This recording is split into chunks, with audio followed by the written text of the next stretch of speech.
আইল speaking part 2 এর cue card শেডোয়িংয়ে সবাইকে স্বাগত জানাচ্ছি। আমরা আছি এপিসোড 2তে। আজকের topic related idea generation, lexical resource মানে advance vocabulary, collocation, idiomatic expressions এবং তাদের বাংলা মিনিং সবই নেওয়া হয়েছে সবার জন্য আইল স্পিকিং বইয়ের পেজ নাম্বার 269 থেকে। আপনারা সবাই অলরেডি জানেন যে আমি প্রতিটি এপিসোডে একটি করে টপিক নিব এবং এই টপিক রিলেটেড এই 7 গোল্ডেন পয়েন্টস নিয়ে আলোচনা করব। So fasten your seat belt and let's get started.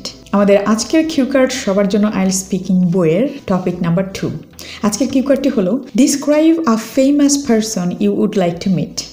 You should say who the person is, why he or she is famous, what you would like to do with him or her, and explain why you would like to meet this person. আমরা জানি আইল স্পিকিংয়ে বিশেষ করে part 2তে যতগুলো topic নিয়ে আমাদের preparation নিতে হয় সেই টপিকগুলোকে আমরা 6টি ক্যাটাগরিতে ভাগ করতে পারি। তো আজকের ক্যাটাগরি হচ্ছে পারসন। এবার চলুন জেনে নেই এই টপিক রিলেটেড আইডিয়া জেনারেট করব কিভাবে। আমি সবসময় আপনাদেরকে সাজেস্ট করব আপনি স্পিকিং পার্ট 2তে যখন আইডিয়া জেনারেট করছেন আপনার মেইন ফোকাস হবে যে 4টি কোয়েশ্চেন দেওয়া থাকে ইউ শুড সে দিয়ে সেই 4টি কোয়েশ্চেনের উপর ভিত্তি করে আইডিয়া জেনারেট করবেন। আর আমি এখানে আপনাদেরকে আইডিয়া জেনারেট করে দেখাবো ঠিক যেভাবে সবার জন্য আইল স্পিকিং বইয়ে আইডিয়া জেনারেট করে দেওয়া আছে। তো এখানে প্রথম কোয়েশ্চেনটি হলো হু দ্য পারসন ইজ। এই কোয়েশ্চেনটির আনসার আমরা অনেকভাবেই লিখে রাখতে পারি, যেমন ইলন মাস্ক, মালানা ইউসুফজাই, তারপরে হচ্ছে Shahrukh Khan, Taylor Swift, Cristiano Ronaldo, Messi ও ডক্টর মোহাম্মদ ইউনুস।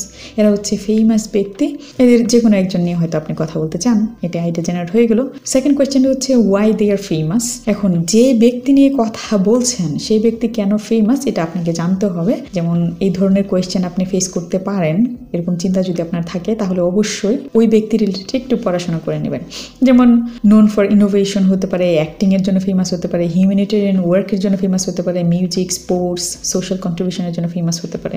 যে কোনো একটি আপনি নেবেন। তারপরে what you would like to do with them, মানে আপনি যে ব্যক্তির সাথে মিট করবেন তার সাথে কি করতে চান। You can say I will have a conversation, ask questions, অথবা learn from them, take a photo or visit a place, যে কোনো একটি নিয়ে বলেন। এখানে ইন্টারেস্টিং কিছু বলতে পারেন, যেটা খুব সিলিও হতে পারে, মজার হতে পারে, এরকম কিছু কিন্তু বলতে পারেন।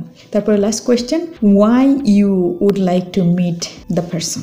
এটির জন্য আপনি বলতে পারেন I am inspired by their work, I admire them or their achievement, want to learn from their mindset or values. এটি আপনি যখন বাসায় বসে বসে প্রিপারেশন নিচ্ছেন একটি টপিক সম্পর্কে এতভাবে আপনি আইডিয়া জেনারেশনের প্র্যাকটিস করবেন। এটি করলে কি হবে দেখবেন যে আপনি লিমিটেড থাকবেন না যে একই টাইপের আইডিয়া নিয়ে সবসময় আপনাকে কথা বলতে হবে, এই সম্পর্কে আপনি লিমিটেড থাকবেন না। যেভাবে এই আইডিয়া জেনারেশন মাইন্ড ম্যাপ সবার জন্য আইল স্পিকিং বইয়ে দেওয়া আছে, এই বিভিন্নভাবে যদি আপনি প্র্যাকটিস করেন তাহলে আপনি যে কোনো কোয়েশ্চেনের আনসার দিতে পারবেন, কারণ আপনার আইডিয়ার কোনোই অভাব হবে না। তো এইভাবে বাসায় বসে যখন প্র্যাকটিস করতেছেন তখন কিন্তু এই বিভিন্নভাবে আপনি আইডিয়া জেনারেট করবেন। কিন্তু এক্সাম কন্ডিশনে যখন আপনাকে 1 মিনিট টাইম দেওয়া হবে তখন আপনি প্রতিটি কোয়েশ্চেনের জন্য শুধু একটি করে পয়েন্ট লিখবেন। আর আমি আপনাদেরকে সেটিও দেখিয়ে দিচ্ছি। মনে করেন আপনাকে 1 মিনিট টাইম দেওয়া হয়েছে, যেমন আজকে যে স্যাম্পল আনসারটি আমরা শেয়ার করতে যাচ্ছি সেটির জন্য আইডিয়া জেনারেশন কেমন হতো।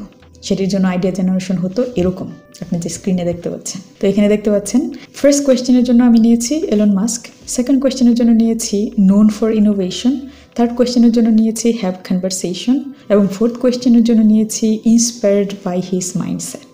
তো 1 মিনিট টাইম যদি আমাকে দেওয়া হতো তাহলে আমি এই নোটটি নিতাম এবং তারপরে আমাকে 2 মিনিট টাইম দেওয়া হলে সাথে সাথে এই পয়েন্টগুলোর উপর ভিত্তি করে একটি 2 মিনিটের আনসার দিয়ে দিতাম। So do the same. আজকের কিউকার্ডের স্যাম্পল আনসারটি জেনে নেব। রিকোয়েস্ট হলো আমার সাথে শেডোয়িং করবেন, মানে আমার সাথে সাথে বলার চেষ্টা করবেন, বারবার বলবেন যাতে এই ধরনের এক্সপ্রেশনস আপনার মধ্যে চলে আসে, প্লাস ইন্টোনেশন, প্রোনাউন্সিয়েশন, এই জিনিসগুলো আপনি খুব ভালোভাবে এক্সপ্রেস করতে পারেন। So let's know the sample answer. A famous person I would love to meet is Elon Musk, the CEO of Tesla and SpaceX. He is one of the most influential and visionary entrepreneurs of our time. I've always been fascinated by space travel, innovation, and clean energy, and Elon Musk is at the forefront of all these areas.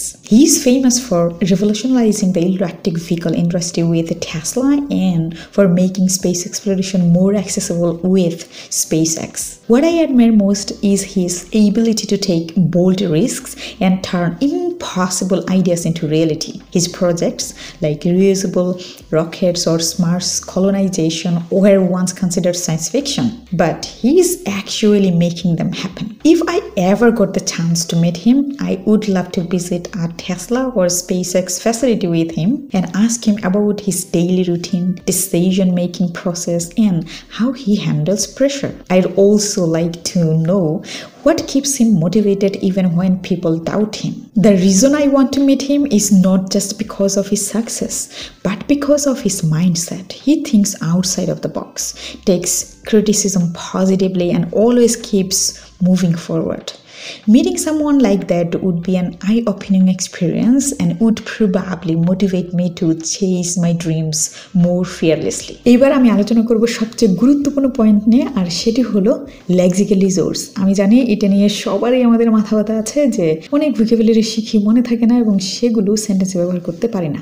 এবং আমি যে lexical রিসোর্সগুলো সবার জন্য IELTS speaking বই থেকে meaning সহ আপনাদের সাথে শেয়ার করতে যাচ্ছি, সেগুলো মোরলেস হয়তো আপনি জানেন, কিন্তু আমার রিকোয়েস্ট হলো এইগুলো আপনি অ্যাপ্লাই করবেন আইএলটিএস লিখায় এবং বলায়। তো চলুন প্রথমে অ্যাডভান্স ভোকাবুলারিগুলো কি আছে সেগুলো দেখে নেই। প্রথমটি আছে ইনফ্লুয়েন্সিয়াল, প্রভাবশালী। তো এটি আমরা সেন্টেন্সে ব্যবহার করতে পারি। Nelson Mandela was one of the most influential leaders in history. পরটি হলো ভিশনারি। এটা হচ্ছে দূরদর্শী কাউকে বোঝাতে আমরা ভিশনারি শব্দটি ব্যবহার করতে পারি। এটি যেমন সেন্টেন্সে প্রয়োগ করা যেতে পারে এভাবে: Steve jobs was a visionary who imagined products long before others did. পরের শব্দটি হচ্ছে রেভলিউশনালাইজিং। এটি অর্থ হচ্ছে বিপ্লব ঘটানো কোনো কিছুর মাধ্যমে, কোনো চেঞ্জের মাধ্যমে অথবা আইডিয়ার মাধ্যমে। এটি আমরা সেন্টেন্সে ব্যবহার করতে পারি, যেমন online education is revolutionalizing the way people learn. পরের শব্দটি ফ্যাসিনেটেড। এটি অর্থ আমরা জানি, তো এটি সেন্টেন্সে ব্যবহার করতে পারি। Children are fascinated by stories of space and planets. আমাদের পরের যে ওয়ার্ডটি সেটি হলো বোল্ড রিস্কস। তো এখানে শুধু একটি ওয়ার্ড না, দুটো ওয়ার্ড আছে আমরা দেখতে পাচ্ছি, আর এটি অর্থ হচ্ছে সাহসী ঝুঁকি। দেখেন আমরা যদি নর্মালি এরকম বলি হি লাভস টেকিং রিস্কস, এটা নর্মাল একটি সেন্টেন্স, কিন্তু আমি যদি বলি he loves taking bold risks, তখন কিন্তু আমি রিস্ক এর ডিসক্রিপশন দিয়ে দিয়েছি। তো শুধু রিস্কস ব্যবহার করলে আপনি যেরকম মার্ক পেতেন, আপনি যখন বোল্ড রিস্কস ব্যবহার করছেন তখন কিন্তু কলোকেশন দিচ্ছেন, at the same time adjective মানে নাউনকে আপনি মডিফাই করছেন, তখন কিন্তু মার্ক বেশি আসবে আপনার ভোকাবুলারিতে, মানে লেক্সিক্যাল রিসোর্সে আপনি ভালো মার্ক পাবেন। তো এই বোল্ড রিস্কস আমরা সেন্টেন্সে ব্যবহার করতে পারি। Entrepreneurs often take bold risk to achieve success. আমাদের নেক্সট ওয়ার্ডটি হলো আই ওপেনিং, চোখ খুলে দেওয়ার মতো অভিজ্ঞতা, এরকম কিন্তু আমরা বাংলায় বলি। তো এটি আমরা সেন্টেন্সে ব্যবহার করতে পারি। Travelling to a four country was an eye opening experience for him. পরের এবং লাস্ট অ্যাডভান্স ভোকাবুলারিটি হলো থিঙ্ক আউটসাইড দ্য বক্স। এটি অনেকটা আমি বলবো ইডিওমেটিক এক্সপ্রেশন, তবে অ্যাডভান্স ভোকাবুলারির অংশে এটি দেওয়া আছে। যাই হোক, মানে প্রচলিত ধারণার বাইরে চিন্তা করাকে আমরা থিঙ্ক আউটসাইড বক্স আমরা বলে থাকি। তো এটি আমরা সেন্টেন্সে ব্যবহার করতে পারি। To solve this problem we need to think outside the box. তো এই অ্যাডভান্স ভোকাবুলারিগুলোর মিনিং হয়তো আপনি মোরলেস জানেন, জানলেও হবে না, এগুলো ব্যবহার করতে পারেন বিশেষ করে লেখার সময় এবং বলার সময়, এটি এনশিওর করে। স্যাম্পল আনসার ব্যবহৃত ইডিওমেটিক এক্সপ্রেশনস এবং কলোকেশনসগুলো জেনে নেব। প্রথমটি হচ্ছে অ্যাট দ্য ফোরফ্রন্ট অফ, একদম নেতৃত্ব দেওয়ার মতো জায়গায় থাকাকে আমরা বলি অ্যাট দ্য ফোরফ্রন্ট অফ। তো এটা আমরা সেন্টেন্সে ব্যবহার করতে পারি। Canada is at the forefront of research in artificial intelligence. পরটি হচ্ছে turn ideas into reality. She worked hard to turn her ideas into reality by starting her own business. পরটি হচ্ছে চেজ মাই ড্রিমস, স্বপ্ন পূরণে এগিয়ে থাকা বা স্বপ্নের পিছনে দৌড়ানো। তো এটি আমরা সেন্টেন্সে ব্যবহার করতে পারি। I came to Canada to chase my dreams of becoming an educational leader. Really I mean it, আমি কানাডায় এসেছি এডুকেশনাল লিডার হতেই। পরটি হচ্ছে হ্যান্ডেল প্রেশার, চাপ সামলানো। এটি আমরা সেন্টেন্সে ব্যবহার করতে পারি। Nurses must know how to handle pressure in emergency situations. লাস্টেরটি হলো কিপস মুভিং ফরওয়ার্ড, মানে সামনের দিকে এগিয়ে যাওয়া, যাই হোক না কেন জীবনে সামনের দিকে চিন্তা করতে হবে, সামনের দিকে যেতে হবে, পিছন নিয়ে পাস্ট নিয়ে চিন্তা করে কোনো লাভ নেই। Despite many ফেইলিয়ার্স he keeps moving forward toward his goals. এইবার আমরা জেনে নেব এই কিউ কার্ডে কি টেন্স ব্যবহার করা হয়েছে বা কি টেন্স ব্যবহার করা হয়েছে। আমরা জানি টেন্স খুবই গুরুত্বপূর্ণ, কিউ কার্ডের সাথে মিল রেখে সেই টেন্সগুলো আমাকে দিতে হবে। তো আমরা কিউ কার্ড দেখতে পাচ্ছি, এই কিউ কার্ডটি আমরা অ্যানালাইসিস করলেই বুঝে যাব কি ধরনের টেন্স আমাকে নিশ্চিত করতে হবে। Cue card, describe a famous person you would like to meet. তো আমরা প্রথমে ভার্ব খুঁজে বের করব যাতে টেন্স নিশ্চিত হতে পারে। তো এখানে লাইক আছে, লাইক টু মিট মানে আপনি দেখা করতে ইচ্ছুক। উড দিয়ে আছে এই কিউ কার্ডটি। উড দিয়ে যদি কোনো কিউ কার্ড থাকে সেটিতে অবশ্যই আপনাকে এক্সট্রা ফোকাস দিতে হবে, কারণ ম্যাক্সিমাম সেন্টেন্স আপনাকে উড দিয়ে মেক করতে হবে, কারণ এই ধরনের কিউ কার্ড আপনাকে এমন সিচুয়েশনে বর্ণনা করতে হবে যেটি আগে হয়নি, ভবিষ্যতে হবে কি হবে না আপনি জানেন না, জাস্ট ইমাজিন করতেছেন। সেটি খুবই গুরুত্বপূর্ণ। তো আমরা কোয়েশ্চেনগুলো অ্যানালাইসিস করব। প্রথমে আছে হু দ্য পারসন ইজ। এখানে ইজ দেখতে পাচ্ছি, এটা প্রেজেন্ট টেন্সে, সুতরাং আমাকে প্রেজেন্ট টেন্সে আনসারটি দিতে হবে। তবে চেষ্টা করবেন প্রেজেন্ট টেন্সে যখন কথা বলবেন সিম্পল প্রেজেন্ট টেন্স এবং প্রেজেন্ট পারফেক্ট টেন্সে ম্যাক্সিমাম সেন্টেন্স মেক করতে। তারপরেটি আছে why he or she is famous. এখানে ইজ আছে, সুতরাং প্রেজেন্ট টেন্স। কিন্তু পরের দুটো কোয়েশ্চেন একটু ট্রিকি। যেমন আমাদের কোয়েশ্চেনে ছিল you would like to meet, এটির সাথে related question. What would you like to do with him or her, আপনি তার সাথে কি করতে পছন্দ করবেন। তো এটি কিন্তু আপনার ইমাজিনারি কন্ডিশনে কথা বলতে হবে, এমন কন্ডিশনে যেটা হয়নি, হতে পারে, তখন কি করবেন আপনি এরকম। And explain why you would like to meet this person. এখানেও উড দিয়ে প্রশ্ন করেছে, আপনাকে উড ঠিক রেখে তারপরে কথা বলতে হবে, মানে ম্যাক্সিমাম সেন্টেন্স আপনি উড দিয়ে মেক করবেন। তো আমরা যে স্যাম্পল আনসারটি শেডিউলিং করলাম, সেই স্যাম্পল আনসারে কি টেন্স ব্যবহার করেছি সেটি দেখে নেই। প্রথম প্যারাগ্রাফ। তো প্রথম প্যারাগ্রাফে আপনারা দেখতে পাচ্ছেন, আমি এখানে হাইলাইটেড করে রেখেছি, আই উড লাভ, উড দিয়ে প্রথম সেন্টেন্স মেক করা হয়েছে। তারপরে is, he is, present tense মানে প্রেজেন্ট সিম্পল টেন্স ব্যবহার করেছি এখানে আমি। I have always been fascinated, have been fascinated, so এটি প্রেজেন্ট পারফেক্ট টেন্সে আছে কিন্তু প্যাসিভে আছে। তারপরে হচ্ছে ইলন মাস্ক ইজ, এটি প্রেজেন্ট সিম্পল আছে। তো এই ফার্স্ট প্যারাগ্রাফে আমরা দেখতে পাচ্ছি ম্যাক্সিমাম সেন্টেন্স প্রেজেন্ট টেন্সে আছে। পরের প্যারাগ্রাফটি যদি অ্যানালাইসিস করি, পরের প্যারাগ্রাফেও দেখা যাচ্ছে হ্যাজ বিন রেভলিউশনালাইজড, এটি প্রেজেন্ট পারফেক্ট টেন্সে আছে। পরে হচ্ছে হ্যাজ মেড, এটি প্রেজেন্ট পারফেক্ট টেন্সে আছে। Admire, is, take present simple টেন্সে আছে। টার্ন প্রেজেন্ট সিম্পল টেন্সে। ওয়ার পাস্ট সিম্পল আছে। আপনাদের মনে আছে কিনা আমি জানি না, আমরা এপিসোড 1-এ যে স্যাম্পল আনসারটি প্র্যাকটিস করেছিলাম সেটি পুরোটাই পাস্ট টেন্সে আমাদেরকে আনসার দিতে হয়েছে, কিন্তু একটি সেন্টেন্স কিন্তু প্রেজেন্ট টেন্সে ছিল। কেন? কারণ সিচুয়েশন সেটা ডিমান্ড করেছে। ঠিক তেমনি এখানে এলন মাস্ক সম্পর্কে কথা বলতে গিয়ে এলন মাস্ক এর পাস্ট নিয়ে একটি কথা এখানে এসছে, এই জন্য কিন্তু আমরা এখানে পাস্ট সিম্পল ব্যবহার করেছি এটা। তারপর হচ্ছে মেকিং, ইজ মেকিং, এটাও প্রেজেন্ট কন্টিনিউয়াস টেন্সে আছে। আমরা পরের প্যারাগ্রাফটি দেখে নিব। পরের প্যারাগ্রাফে আমরা দেখতে পাচ্ছি গট, এটা পাস্ট সিম্পল টেন্সে আছে এবং এটি একটি কন্ডিশনাল সেন্টেন্স। এটি আপনি মেক করতে পারেন কারণ ইমাজিনারি সিচুয়েশন কথা বলতেছেন, এটি খুবই গুরুত্বপূর্ণ। পরটি হলো উড লাভ, এটি কন্ডিশনাল। তারপর হচ্ছে আস্ক, এটি পাস্ট প্রেজেন্ট সিম্পলে। Handles present simple. I would, এটি হচ্ছে উড দিয়ে সেন্টেন্স মেক করা হয়েছে। ডাউট, এটি হচ্ছে প্রেজেন্ট সিম্পল আছে। এবার আমরা লাস্ট প্যারাগ্রাফ অ্যানালাইসিস করবো। লাস্ট প্যারাগ্রাফে আছে the reason I want, present simple আছে। Things present simple. Takes present simple. তারপর হচ্ছে keeps present simple. Would be, আবার উড দিয়ে সেন্টেন্স মেক করা হয়েছে। উড প্রবাবলি মোটিভেট, এখানেও উড দিয়ে সেন্টেন্স মেক করা হয়েছে। তো আপনি যদি একটু চিন্তা করে দেখেন বা একটু অ্যানালাইসিস করেন, উড দিয়ে আমরা অনেক সেন্টেন্স মেক করেছি এবং ম্যাক্সিমাম সেন্টেন্স পাস্ট টেন্স এবং পাস্ট সিচুয়েশনে পুরো স্যাম্পল আনসারটা দেওয়া হয়েছে। এইগুলো একটু মাথায় রাখবেন, তাহলে আপনার ভালো স্কোর আসবে আইএলটিএস স্পিকিংয়ে। আমাদের সব এপিসোডের সবচেয়ে গুরুত্বপূর্ণ part sample answer analysis. Don't miss this part, কারণ এটি সবচেয়ে বেশি গুরুত্বপূর্ণ। এটি আপনাকে মোটিভেট করবে ঠিক এইভাবেই আপনার আনসার সাজাতে। তো এখানে আমরা 6টি পয়েন্ট নিয়ে কথা বলবো। প্রথমটি হচ্ছে ইন্ট্রোডাকশন। একদম ডিরেক্টলি আপনার আনসার শুরু করতে হবে। যেমন আমি এখানে আনসার শুরু করেছি, a famous person I would love to meet is Elon Musk, the CEO of Tesla and SpaceX. এভাবে আমরা বলতে পারি, যেটি সবার জন্য আইএলটিএস স্পিকিং বই আছে। অথবা আমরা এভাবে শুরু করতে পারি, I would like to talk about a well known personality whom I have always wish to meet in real life. The person is none other than Elon Musk. তো এটি কিন্তু সবার জন্য আইএলটিএস স্পিকিং বই থেকে নেওয়া হয়েছে। এটি আছে পেজ নাম্বার 260-তে। পেজ নাম্বার 260-তে যদি আপনি চলে যান, এখানে 86টি টপিক আপনি কিভাবে শুরু করবেন সেই শুরুর সেন্টেন্সটি এখানে দেওয়া আছে 2-3 পেজের মধ্যে। সো আপনারা যারা একদম বেসিক লেভেলে আছেন অথবা ইন্টারমিডিয়েট লেভেলে শিখতেছেন খুব ভালো করে কথা বলার, তারা কিন্তু এই সবার জন্য আইএলটিএস স্পিকিং বইয়ের পেজ নাম্বার 260-এ চলে যাবেন এবং এইভাবে আপনি 86টি কোয়েশ্চেন আনসার শুরু করতে পারেন। এবার দ্বিতীয় যে পয়েন্ট সেটা হচ্ছে ব্যাকগ্রাউন্ড ইনফরমেশন দেওয়া। Why the person is famous, এই ব্যাকগ্রাউন্ড ইনফরমেশন আমাদেরকে দিতে হবে এই কোয়েশ্চেনের আনসারের ক্ষেত্রে, মানে এই কিওয়ার্ডের আনসারের ক্ষেত্রে। তো সেটার জন্য আমি কি করেছি, আমি বলেছি he is one of the most influential and visionary entrepreneurs of our time at the forefront of all areas. Elon Musk ফরফ্রন্টে আছে। সো এটা একদম কনটেক্সচুয়াল দিয়েছে, তার রেপুটেশন এবং অ্যাচিভমেন্ট নিয়ে কথা বলা হয়েছে, যেটা খুবই গুরুত্বপূর্ণ। বাট হচ্ছে ডিটেইলস, তার অ্যাচিভমেন্টের একটি ডিটেইলস আমাকে দিতে হবে, যেটি আলাদা একটি প্যারাগ্রাফের মতো করে আমরা শুরু করতে পারি। সো আমি এখানে দিয়েছি he is famous for revolutionalizing the electric vehicle industry with Tesla and for making space exploration more accessible with SpaceX. তারপর আরও বর্ণনা দিয়েছি যেগুলো একদম ডিটেইলে বর্ণনা দেওয়া হয়েছে। তারপরে 4 নম্বর পয়েন্টে what I would do with him, যদি আমি তার সাথে দেখা করি তাহলে আমি তার সাথে কি করব, কি পার্টিকুলারলি কি ধরনের ইন্টারেস্ট আমার আছে। তো এখানে আমি বলেছি if I have ever got the chance to meet him I would love to visit a Tesla or SpaceX facility with him and ask him about his daily routine, decision making process and how he handles pressure। এই বিষয়গুলো আমি জানতে চাই।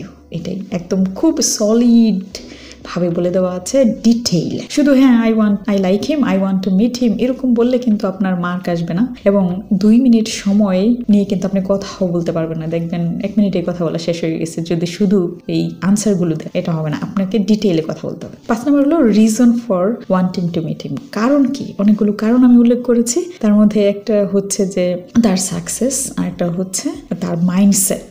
এই বিষয়ে আমি খুবই curious, সেটি কিন্তু আমি বলেছি the reason I want to meet him is not just because of his success but because of his mindset. মানে দুটোই বোঝাচ্ছে, দুটোর জন্য আমি তাকে মিট করতে চাই। And he thinks outside the box, এই জিনিসটা আমাকে ফ্যাসিনেট করে, তো সেটি সম্পর্কে আমি জানতে চাই।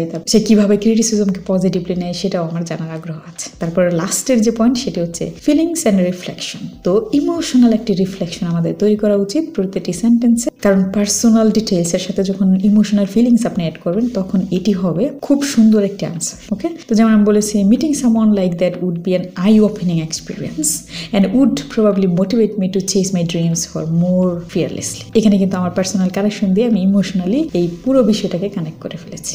So do this. তো এই 6টি পয়েন্ট এনশিওর করে আপনিও যদি কথা বলতে পারেন এই স্যাম্পল আনসারের মতো, তখন কিন্তু আপনি অবশ্যই স্কোর ম্যাক্সিমাইজ করবেন এবং 7+ টার্গেট ফুলফিল করতে পারবেন। আমরা চলে আসছি থিংস টু রিমেম্বার এই পয়েন্টটি নিয়ে কথা বলতে। এই পয়েন্টে আমি সবসময় চেষ্টা করব এমন বিষয় নিয়ে কথা বলতে যেটা আপনার অবশ্যই ভুল করলে হবে না। কোয়েশ্চেনে আছে সেটি হলো উড দিয়ে যখন কোয়েশ্চেন করবে তখন আপনাকে অবশ্যই এনশিওর করতে হবে আপনি উড দিয়ে সেন্টেন্স মেক করছেন।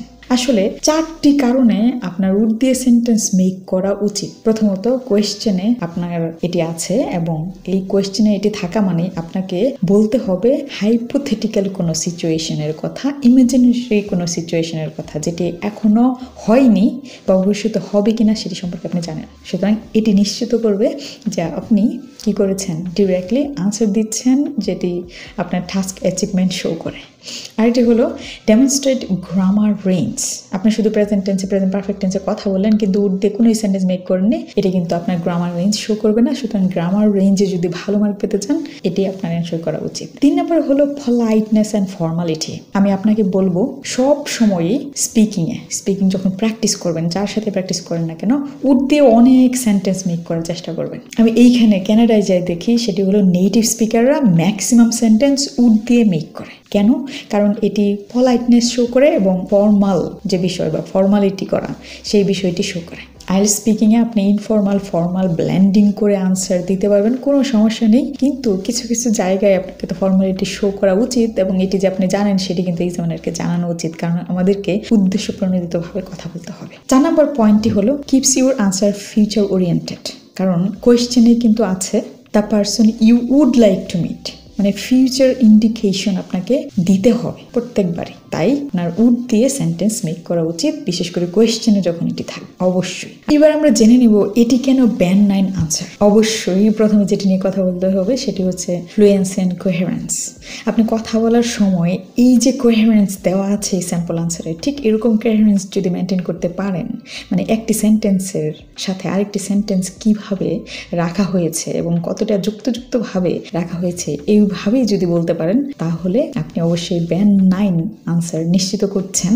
এবং অ্যাডভান্স ভোকাবুলারি খুব সুন্দর করে টপিক স্পেসিফিক করে এবং সিচুয়েশনের সাথে রিলেট করে দেওয়া আছে, যেটি খুবই গুরুত্বপূর্ণ এই স্যাম্পল আনসারে আছে, তাই এটি ব্যান্ড 9। পরে হচ্ছে গ্রামার। আপনি দেখবেন এখানে present simple, past simple, perfect, present perfect, আবার পেসিভ টেন্স ব্যবহার করা হয়েছে, তারপরে ব্যবহার করা হয়েছে উড দিয়ে সেন্টেন্স, আবার কন্ডিশনাল সেন্টেন্স ব্যবহার করা হয়েছে, সিম্পল সেন্টেন্স, কমপ্লেক্স সেন্টেন্স ব্যবহার করা হয়েছে। তাই গ্রামার রেঞ্জের ক্ষেত্রেও এটি কিন্তু ব্যান্ড 9। এবং লাস্টে হচ্ছে আপনি যদি কথা বলার সময় এগুলো প্রোনাউন্সিয়েশন মেনটেন করে কথা বলতে পারেন, এই অংশটা আপনাদের উপর, বিশেষ করে ফ্লুয়েন্সি প্রোনাউন্সিয়েশনের ব্যাপারটি এটি যদি মেনটেন করতে পারেন তাহলে কিন্তু আপনি ভালো মার্ক পাবেন। যদিও আমি জানি, আপনিও জানেন, আমরা সব সময় যে বিষয়টিতে ধরা খাই বেশি সেটি হচ্ছে প্রোনাউন্সিয়েশন। তো অনেক প্রোনাউন্সিয়েশন প্র্যাকটিস করেন। তো প্রোনাউন্সিয়েশন প্র্যাকটিসের জন্য আমি আপনাকে বলবো আমার চ্যানেলের প্লেলিস্ট প্রোনাউন্সিয়েশন জিমে গিয়ে কিন্তু প্রোনাউন্সিয়েশন প্র্যাকটিস করতে পারেন।